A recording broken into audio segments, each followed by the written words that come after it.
Veja o tamanho desse rato morto aqui dentro, ó. Chega a estar duro. Ó.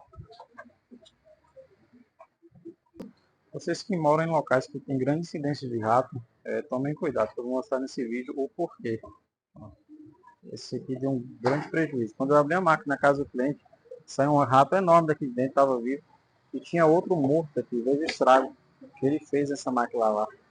Olha o morto que está aqui dentro da máquina, a pata dele. Olha a cabeça dele aqui. Ó, eu trouxe pedaço de carne aqui, ó, recente. Olha o tanto de resíduo que ele trouxe. Olha os buracos que ele abre.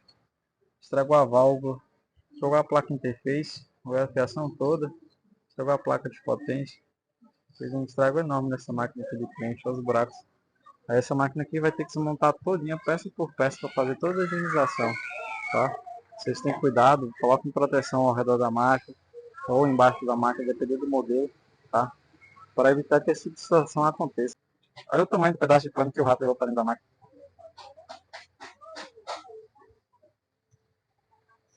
Xuxa.